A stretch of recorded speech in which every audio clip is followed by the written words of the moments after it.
direita de Deus. Diga graças a Deus, irmão. O livro de Atos dos Apóstolos, ele é o único livro histórico do Novo Testamento. Ele é aquele que narra o pontapé inicial da igreja nesta terra, a saber, no primeiro século. Ele é catalogado por alguns teólogos, na maioria deles, como o livro que mais expressa a pessoa do Espírito Santo. Tanto que o tema central de Atos é o Espírito Santo. O Espírito Santo, ele é evidenciado nesse livro porque está escrito nesse livro uma das profecias e promessas que foram feitas no Antigo Testamento, de maior evidência. E o próprio Pedro, discípulo de Cristo, vai dizer que essa profecia foi Joel quem falou. Então, se trata do cumprimento de uma das maiores promessas inseridas em toda a Bíblia Sagrada. A descida do Espírito Santo sobre o povo de Deus. Lucas, que é o autor de Atos, ele vai narrar no capítulo 1 os últimos minutos de Jesus com o seu povo aqui encarnado como homem. Ele vai dizer, e a expressão usada por Lucas é esta: não somente aquilo que Jesus falou ou fez, mas também ensinou. No dia em que ele ressurgiu, ele apresentou-se para muitos com provas infalíveis. É Lucas que está dizendo que não havia dúvidas de que aquele que estava ali era o Cristo vivo, ressuscitado, que venceu a morte. Apareceu para aproximadamente 500 pessoas. A totalidade, na realidade, nós que conhecemos um pouco da palavra, ou tentamos estudar, vocês são de uma igreja instruída, nós somos. Você nunca pode definir uma numerosidade na Bíblia, é sempre aproximadamente. Então, a quantidade de pessoas que viram Jesus ressuscitado não foi pouca. Mas ele deixa uma promessa exclusiva para um grupo, para aqueles que ele chamava de discípulos. E ele vai dizer: ficai em Jerusalém, até que do alto vocês sejam revestidos de poder. Eu vou para o Pai, mas eu não vos deixarei órfão. Eu enviarei o Consolador, para que onde vocês estiverem, Ele também vai estar convosco. Então a ordem de Cristo para esse revestimento que estava para chegar era simples. Eu quero que vocês se limitem a um local. Eu quero que vocês se limitem a uma cidade. Mas depois que essa promessa se cumprir, vocês serão minhas testemunhas em Judeia, em Samaria e até os confins da terra. Então repare o que o Senhor está dizendo. O tempo de espera é limitado. O tempo de esperar é em um lugar específico ou em ocasiões específicas. Mas depois que essa promessa se cumprir nas vossas vidas, a limitação vai sair da vossa frente. Com o Espírito eu vivo uma realidade, sem o Espírito eu vivo outra realidade. Sem o Espírito eu enfrento algumas debilidades, mas com o Espírito eu tenho condições de vencer muitas outras debilidades. Então o Espírito na vida do crente, quando ele penetra, quando ele atua, ele vem para remover todos os limites que os homens querem colocar na sua vida. Então a única forma da gente viver uma limitação diante de uma limitação que está nos prejudicando é com um preenchimento do Espírito. E essa limitação às vezes se manifesta no psicológico, no espiritual, no sentimental, no profissional. E nós temos que entender que o único que pode nos fazer romper isso é quem? O Espírito. Jesus está dizendo: até Ele descer vocês vão ter a promessa. Mas quando Ele chegar, vocês viverão a promessa. Você entendeu isso? E o Espírito veio. E o próprio Pedro vai dizer que se cumpre uma das maiores profecias, que estando eles reunidos em um lugar chamado cenáculo, soprou sobre eles e foi de repente um vento veemente que impetuoso, que encheu toda a casa em que estavam reunidos. E línguas repartidas como que de fogo desceram sobre eles, e eles foram cheios do Espírito Santo do Senhor. E existem duas palavras que eu quero destacar nessa introdução, nesses versos do capítulo 2. A primeira palavra, está escrito bem claro, é o de repente que se manifesta. Eles estavam debaixo de uma expectativa, mas eles não tinham controle do tempo. Porque quem tem a ciência do tempo que a promessa vai se cumprir é quem fez, não quem recebeu a promessa. Então eu quero que você entenda, uma vez nosso pastor nos ensinou isso, que a maior dificuldade de Jesus com o povo nos seus dias foi tentar tirar deles o questionamento de quando o tempo iria acontecer. E na realidade, quem entende a promessa que recebeu não se preocupa com o tempo, porque se apega a quem fez a promessa, mais do que ao tempo que ela pode se cumprir. Então, esse de repente fala de algo surpreendente. Foi uma surpresa, algo inesperado. Então, quando a promessa se cumpre, no campo do inesperado, o que acontece causa espanto. Se todo mundo estiver esperando o que vai acontecer, só vai ser uma expectativa correspondida. Mas se aquilo que acontecer vier quando ninguém estiver esperando, vai causar espanto. E não espere que todo mundo entenda.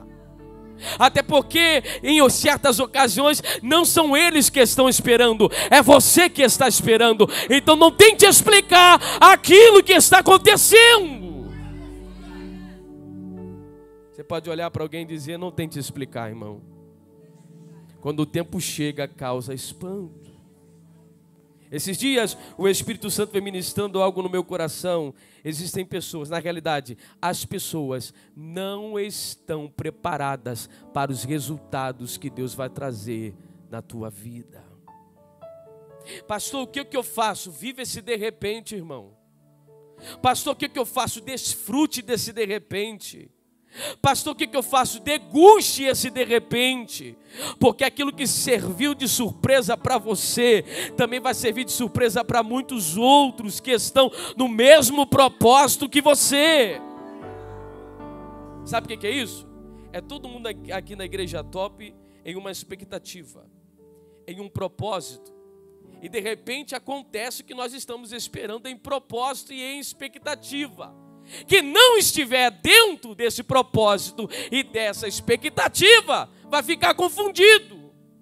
Aí você tem uma opção: ou você vive o que está acontecendo, ou você para se importar com quem não está entendendo nada. Você entendeu o que eu preguei? Eu tenho uma mensagem curta, mas uma mensagem profética.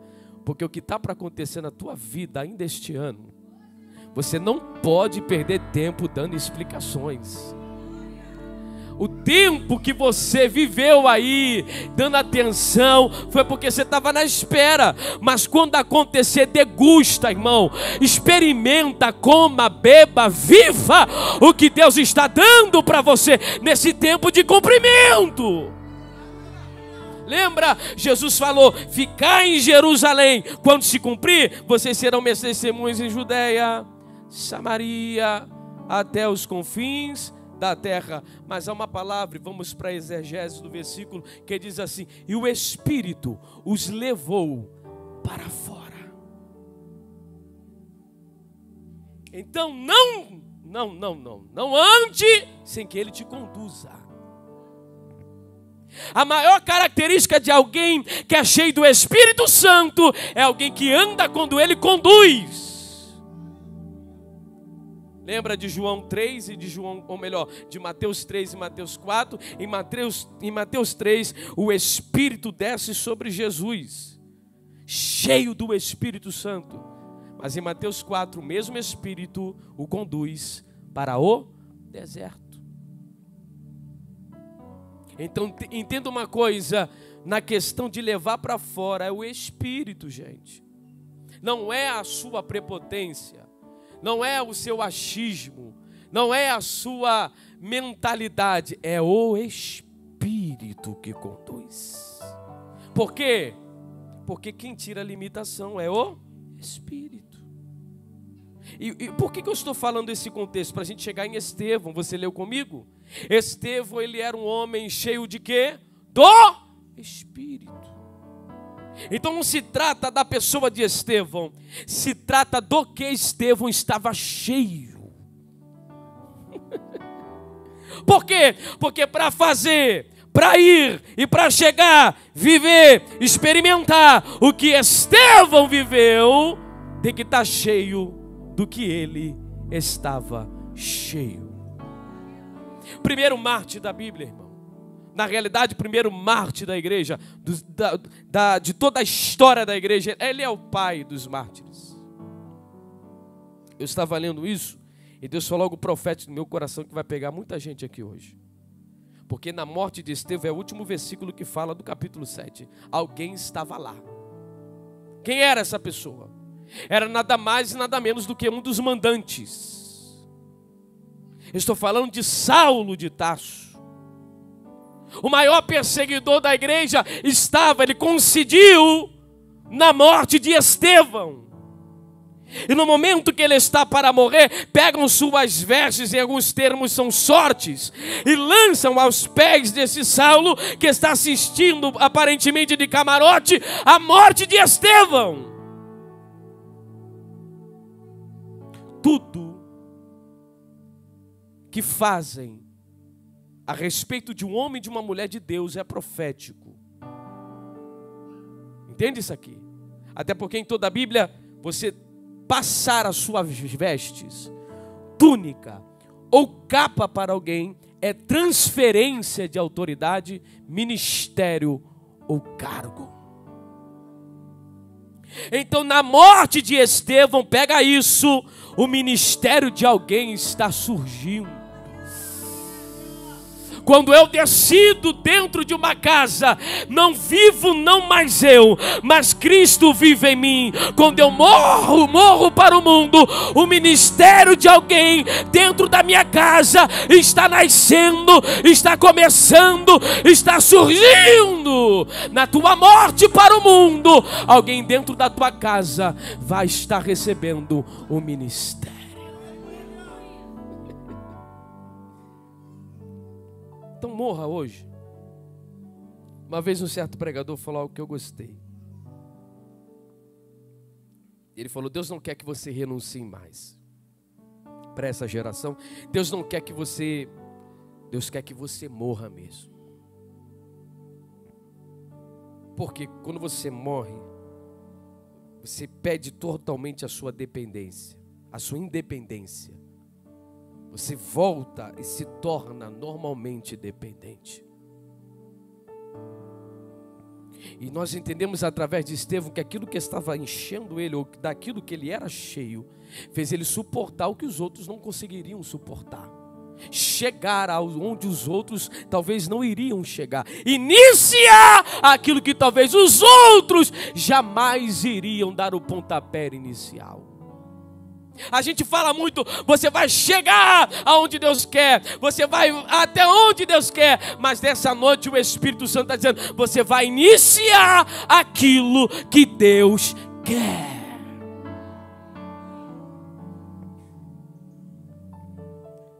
Sete características nós temos de Estevão. O contexto é uma igreja que está crescendo. Alguém está se incomodando com o crescimento desta igreja.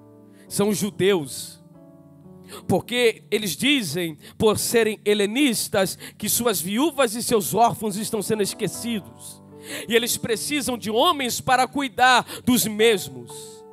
Então a igreja separa 7 homens, e dentre os 7 homens, 2 se destacaram. Eu falo de Filipe e eu falo do próprio Estevão. Filipe sozinho, ele ganhou uma cidade inteira chamada Samaria. Paulo sozinho ganhou um continente inteiro. E nós, o que estamos ganhando com aquilo que nós estamos cheios? Se isso que você diz que está cheio não está fazendo você ganhar nada, esvazie-se e se encha daquilo que te faça ganhar alguma coisa.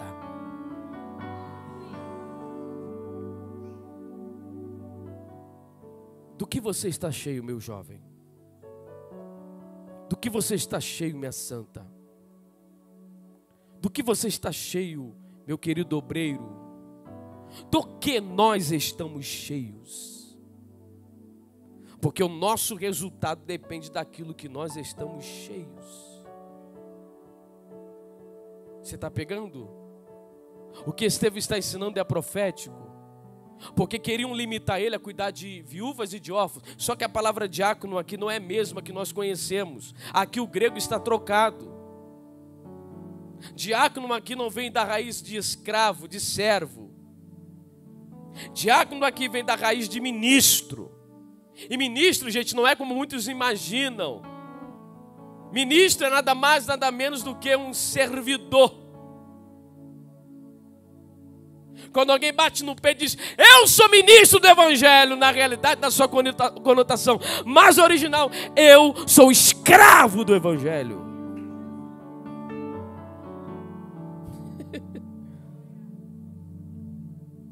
Estevão, ele está vivendo uma efusão na sua vida, por causa do propósito de Deus. Repara, ele começa a pregar. Ele prega em uma eloquência tão incomparável pela Septuaginta que os homens querem refutar o que ele está pregando e começam a criar então algumas calúnias dizendo que ele estava tentando pegar algum erro na lei de Moisés e denegrir a imagem de Moisés. Só que Estevão ele prega de Gênesis a Malaquias. E o resumo de Estevão está em 4 pontos. Ele fala de Abraão, ele fala de José, ele fala de Moisés, ele fala do relacionamento de Deus com Israel, com o seu povo. Ele fundamenta o que ele está falando. Em nenhum momento ele está colidindo, confrontando. Ele está esclarecendo. É como se ele estivesse dizendo, gente, vocês estão certos até um certo ponto. Na realidade, Abraão, ele foi o pai da fé. E o evangelho é aceito por intermédio da fé e não por intermédio das obras. Não existe mérito. Vocês, pela santidade de vocês, se ungindo, se lavando, quantas vezes fossem, nunca se tornariam dignos de serem salvos. Não se trata do que vocês fazem, se trata do que Ele já fez.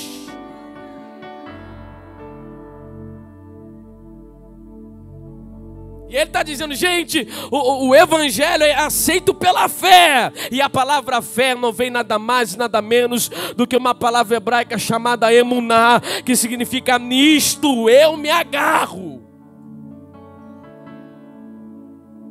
Alguém que diz que tem fé, por isso que para o judeu não existe para o judeu a palavra fé sem fidelidade. Ele entende que alguém que tem fé é alguém que é fiel. Porque quem tem fé, o vento está soprando, o mar está revolto, mas ele é fiel. E como ele é fiel, ele não desce do barco. Ou o barco quebra e ele morre, ou Deus acalma a tempestade. Mas a sua fidelidade de ficar no barco não acaba. Ele tem emuná. Então levante a sua mão, porque eu vou profetizar.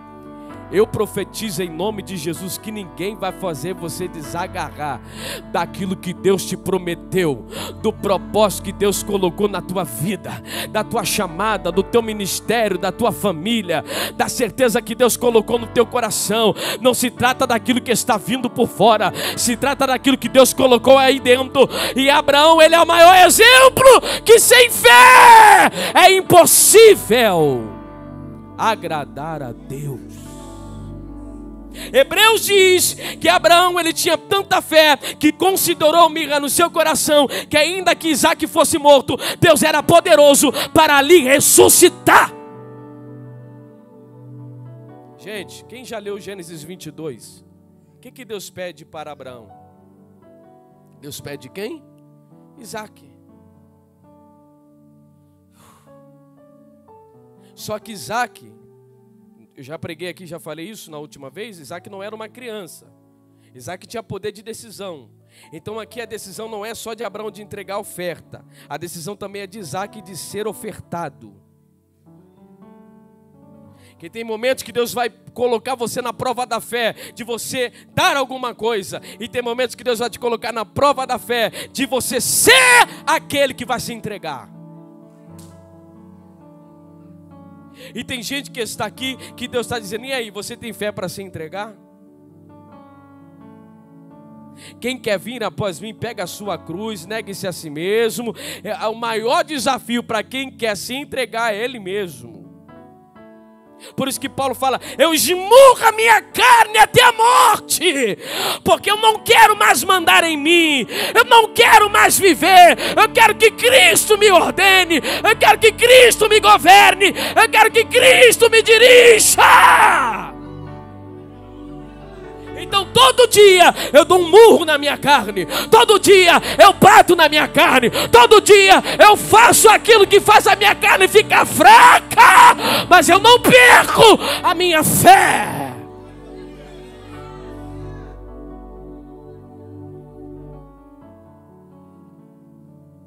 A palavra fé significa nisto eu me agarro. E você sabe quem tem fé? É muito fácil saber quem tem fé. É só saber no que ela está agarrado.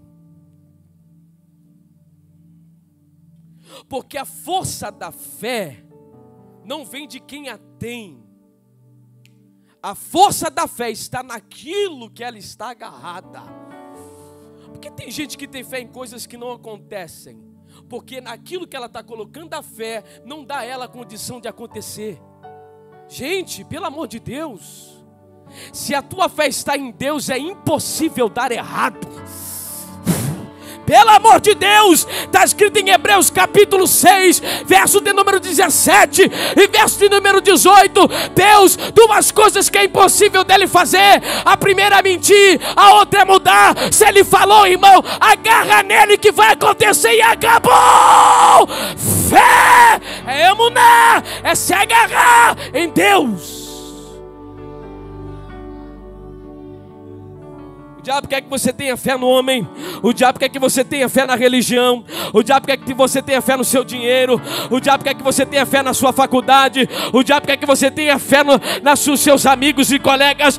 Tudo que ele não quer é que você tenha fé em Deus. Mas eu profetizo que nessa noite você vai sair agarrado com Deus, com mais fé em Deus. Emuná para a igreja top até o arrebatamento da igreja.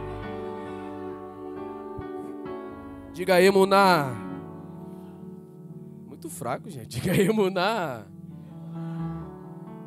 Quando o diabo quiser colocar a tua fé para baixo, diga: não, Satanás. Emuná. Glória a Deus. Estevão tinha emuná. O Espírito Santo, ele é uma caixa completa. Entenda a minha linguagem, ele é Deus. A gente fala muito da pessoa do Espírito, pastor Maico, naquela conotação que ele é sensível, que ele é amável, né? Mas a gente não pode esquecer que ele é Deus. Como Deus, ele tem ciência de todas as coisas. Então não tente enganar o Espírito. Agora vai doer só um pouquinho com as tuas lágrimas. Não tente enganar o Espírito com o teu momento. Entenda que Ele conhece todas as coisas. Mas se há sinceridade, Ele julga a tua causa, Ele entra na tua guerra, Ele compra a tua briga, porque Ele é Deus também. Por isso que em nenhum momento Estevão se defende.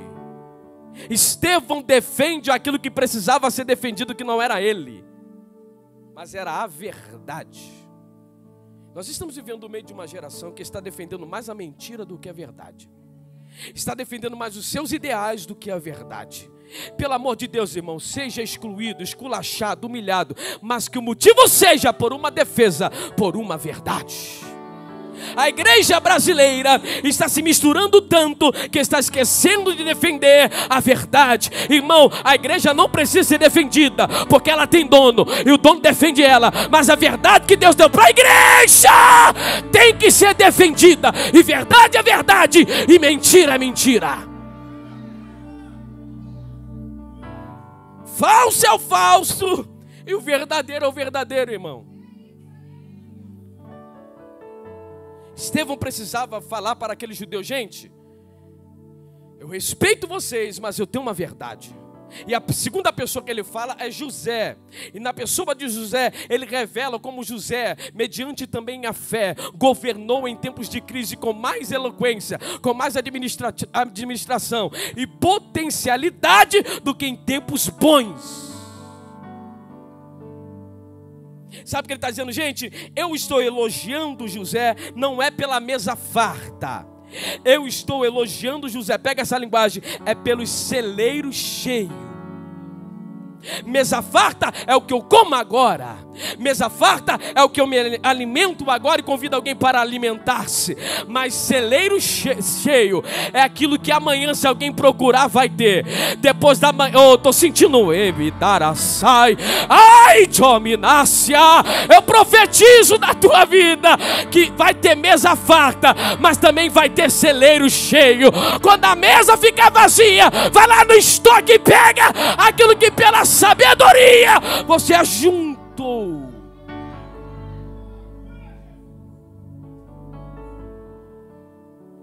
Não seja imediatista. Já estou encerrando. Estevão está ensinando, gente. Se eu fosse agir pelo agora, estaria tudo bem. Mas o evangelho não é o que surgiu agora. Ele falando para os judeus. William Barclay falando isso, eu achei muito interessante. Que a briga de Estevão ali não é pelo momento, é por aquilo que foi construído. Pegou? Não é o culto, vamos supor, o culto de hoje de quinta. Não. É por aquilo que foi construído lá na Alemanha para chegar até esse culto de quinta. Oh, recebe no teu espírito. Ninguém vai desconstruir.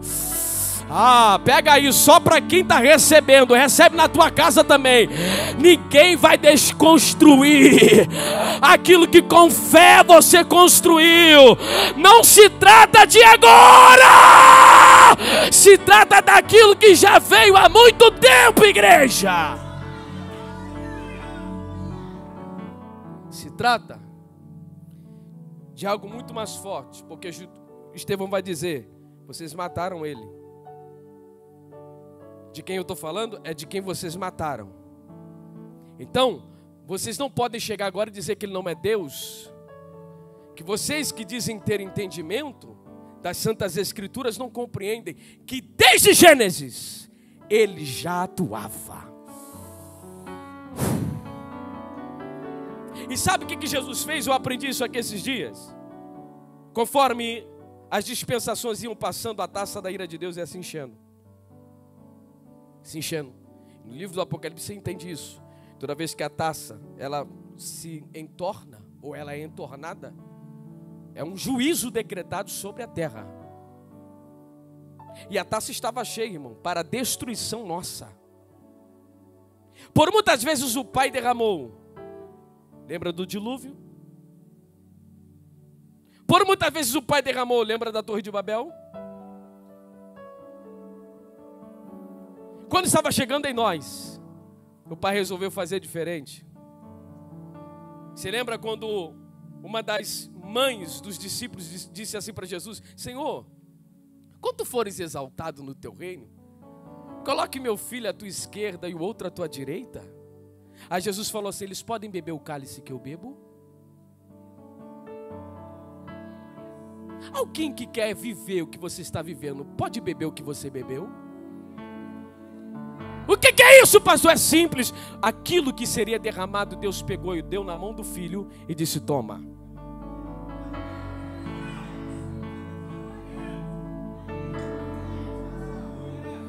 tudo que você fizer para Ele, Ele é digno. Ele é digno da tua separação. Ele é digno do teu louvor. Ele é digno da tua obediência. Ele é digno da tua perseverança. Ele é digno do seu caráter. Ele é digno da sua palavra. Ele é digno da tua pontualidade. Ele é digno do teu compromisso, querido. Nada se iguala àquilo que Ele bebeu em nosso lugar. Nós estaríamos mortos.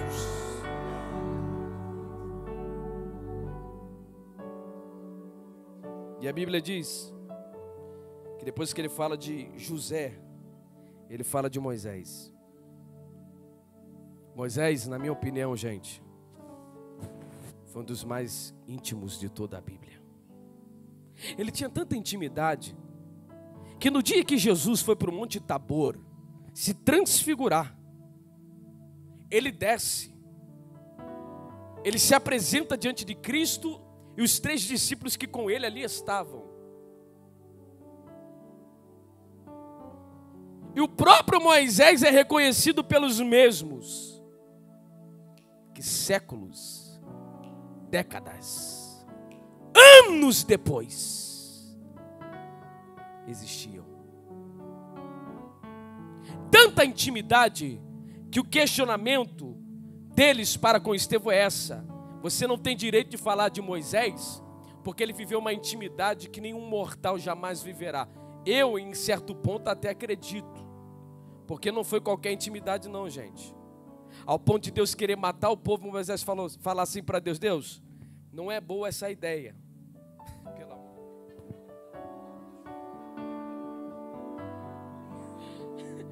Ah, tu tem essa coragem, irmão? Não tenho não. Você é doido, irmão. Não, amém, Jesus. E ele ainda diz assim: mata eles não, risca o meu nome do livro da vida. Então, pastor, Moisés não foi salvo não? Claro que foi, irmão. O livro da vida ali é do existencial, é o registro de nomes. Tanto que Moisés não é o nome original dele. O nome original dele foi dado por Joquebede. Quem deu esse nome aqui não foi Joquebede, foi Termudes. Então entenda isso aqui, gente. Ele tem tanta intimidade que ele está dizendo para Deus riscar. Nem se perguntou se Deus queria riscar ou não. Só que quando Deus faz o rosto de Estevão brilhar, é uma resposta. Percebe-se que a glória que sai do Berrimíquidas, a Kadosh de Deus, porque aqui não é a Shekinah. A Shekinah é a glória visível, gente. Essa glória que você sente nos congressos das guerreiras, essa manifestação que você vai sentir nos congressos das guerreiras, é glória Shekinah, glória visível. Ela é manifestada para quem crê e para quem não crê. Ela é manifestada no meio do crente, do macumbeiro, do feiticeiro, porque a glória é manifestada. Mas Kadosh é a glória santa. Kadosh é só para os íntimos. Ai, pelo amor de Deus. Um dia eu vou ter a oportunidade de pregar sobre as glórias de Deus, os nomes das glórias de Deus. Kadosh é a glória santa, terra. Então, quando você vê alguém bradar e o fogo descer, mas a vida da pessoa é torta lá fora, isso aí é Shekinah, irmão. Porque Kadosh é o que ela vive, a fumaça que entra dentro do quarto dela.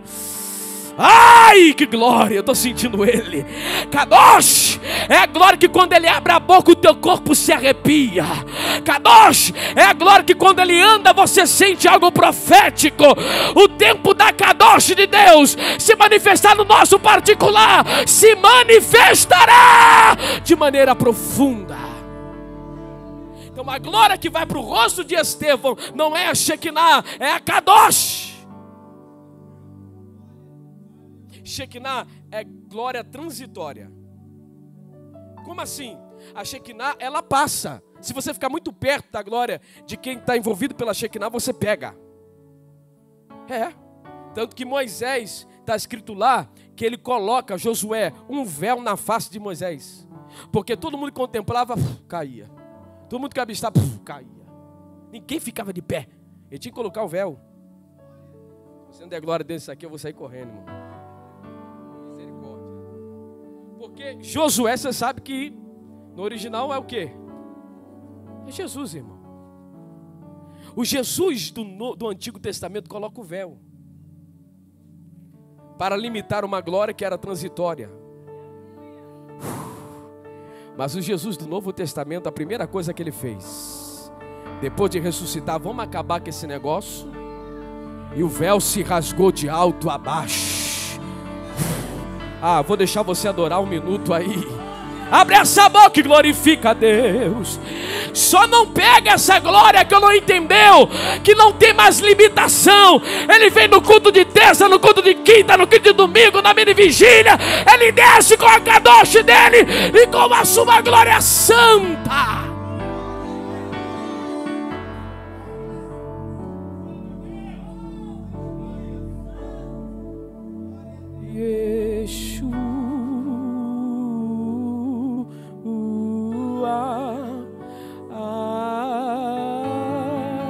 Levante a mão e peça essa glória.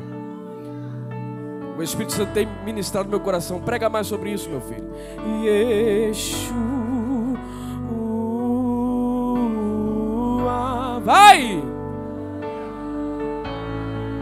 Se uma pregação que fala de Cristo não nos mexe, não nos motiva, nós estamos fora dessa aliança.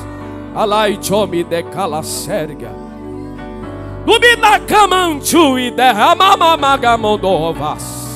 Dá uma glória aqui, irmão. Peça, diga: Deus, eu quero essa glória sobre o meu ministério. Senhor, onde eu andar, onde eu cantar, onde eu passear dentro da minha casa, eu quero que a kadosh passe naquela casa, pastor Evanilda. A kadosh está entrando naquela casa lá. Deus está cercando aquela casa com uma glória santa. E tudo que não é santo, querendo penetrar, não vai, porque o espaço já está ocupado com uma glória santa. Santidade. Santidade. Quem quer, quem precisa, peça agora que Ele está dando, peça agora que Ele está derramando. Eu preciso da kadosh todos os dias. E olhando e fitando os olhos em Estevão, contemplaram que o seu rosto brilhava como o rosto de um anjo. Eles estavam rangendo os dentes, está escrito, babando de raiva, mas a glória estava mostrando, a glória estava se revelando. Eu profetizo na tua vida um tempo de tanta glória, tanta glória.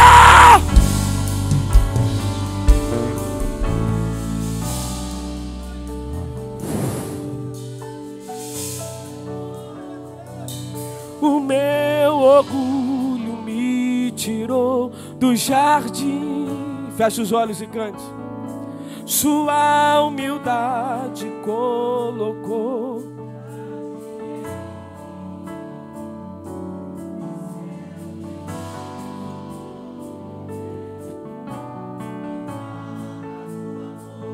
Eu falharia. Se fosse você, não ia dar certo.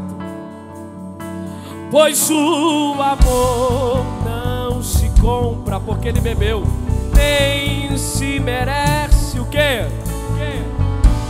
É pra ti, meu mestre. De graça o recebe. Eu quero conhecer. Jesus disse: provai de mim, experimentai de mim. Coma mais de Deus, coma mais de Deus, coma mais de Deus. E vou perguntar: como você está suportando isso? É porque eu estou comendo uma comida diferente, é porque eu estou ficando mais forte, é porque eu estou ficando mais robusto.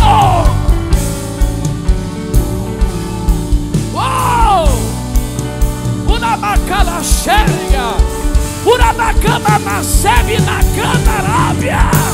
Ai, que graça é essa, Jeová? Uma geração que ainda tem fome de Deus, uma geração que ainda está brilhando mesmo tendo cara feia. Ai, adore a Deus. Adore, adore, adore, adore, adore. Desceu uma unção aqui, então pega. Desceu uma unção aqui, então pega. É uma unção unção profética.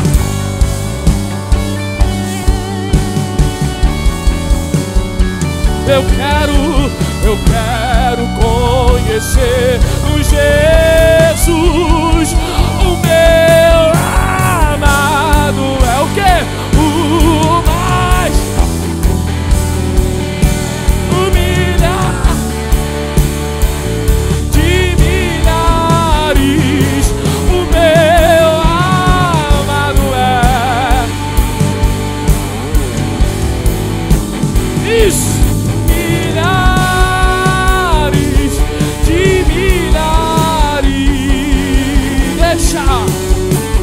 Deixa o teu rio fluir, deixa o teu vento soprar, deixa o teu fogo queimar até me consumir. Deixa. Tira a tampa do vaso, tira a tampa do vaso, pega azeite novo sobre o teu ministério. Oh, a minha glória vai se manifestar. A minha glória vai se manifestar. Quem pega essa unção aí?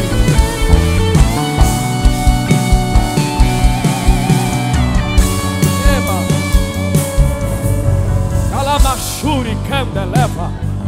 Quem é batizado aí, abre essa boca. Ubinakawa subinagai. Debide onde ras. Debide onde faz. Andarabagaga subinagabia. Do labadagame no sofá. Pera câmera baixandarabaga. Ai, Jeová, é uma poção.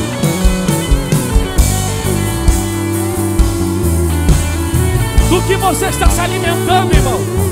Ei, adolescente, ei, jovem, do que você está se alimentando? Quem se alimenta dessa comida pode pegar chicote e dar nele que ele não para, pode jogar piada que ele não para, pode se levantar que ele não para, pode vir bandeja que ele não para. O que você experimentou é mais forte do que isso, é mais poderoso do que isso, é mais profundo do que isso, é mais certo do que isso, é mais alto do que isso, é mais firme do que isso, é mais preenchedor do que isso. É o Espírito, o Espírito. Voltemos a ter sede pelo Espírito, voltemos a ter fome pelo Espírito, voltemos a ter amor pelo Espírito, gente. O Evangelho não pode ser abafado, não. Ainda tem uma geração.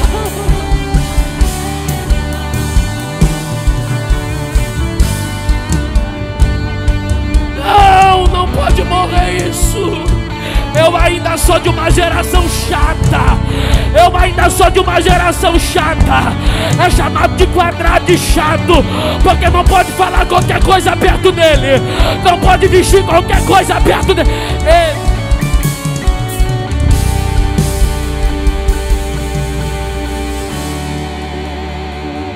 Estamos substituindo o Espírito por homens. Estamos substituindo o Espírito por vaidades, por desejos pessoais. Gente, a igreja ainda é de Cristo. É o Espírito que diz: não me substitua. Eu sou o centro. Sem mim a igreja morre. E se um dia o Espírito sair da igreja, eu caio fora dela no dia seguinte, na mesma hora. Eu quero o Espírito. Ai.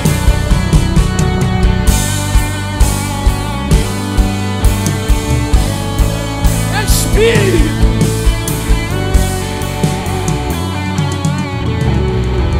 Espírito. Espírito. Que desce como fogo, vem como em Pentecoste,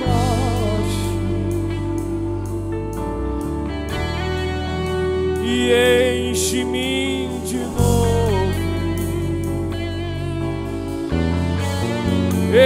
Espírito, Espírito. Pastor, eu preciso voltar. Bem baixinho só para eles me ouvirem. Daqui a pouco a gente sobe de novo. Eu preciso disso aí. Também estava começando a ficar com medo. Graças a Deus que aqui Deus fala. Aqui Deus tem liberdade. Porque a gente falar isso em outros lugares é uma peleja, pastor. Difícil. Nem toda igreja recebe, porque já estão materialistas, já estão mundanizados. Tem gente que sai por aí, a gente sabe disso. Valoriza, irmão. Você não sabe que terra boa tu tá. Não estou aqui para falar mal de ninguém, mas eu estou aqui para falar do estado da igreja, onde são forçações de barra, mecanismos para a glória de Deus descer, gente. Cultos que fazem pessoas quererem ir embora em vez de ficar.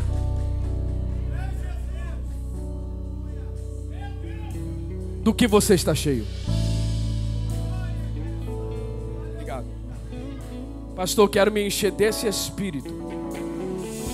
Eu não vou implorar não, tá, gente? É pegar ou largar. Mas eu tenho uma unção aqui dentro de mim agora,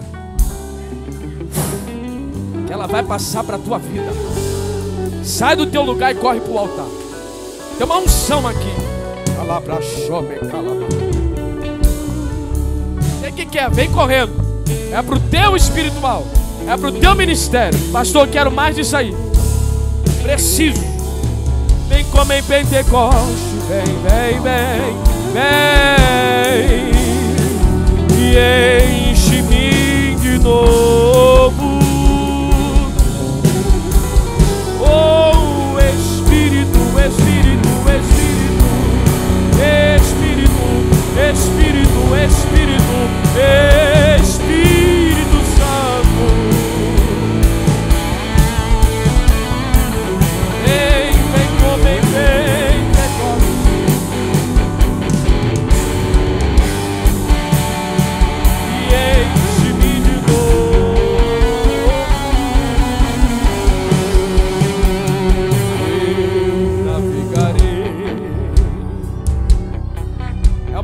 que vai descer no oceano do Espírito. Estou te esperando. Vem, mulher de Deus. Essas propostas poucos aceitam, porque se acham cheios demais para isso. Mas é para quem quer crescer nessa intimidade da Kadosh de Deus.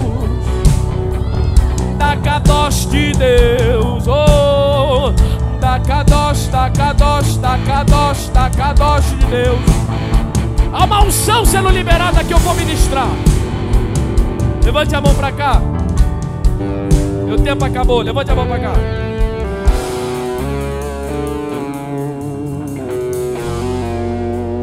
Os ministros que quiserem me ajudar, fique à vontade, tá? Eu aprendi isso quando nós somos um corpo, irmão. Quando um prega, todo mundo está pregando. Vocês que estão aqui na frente,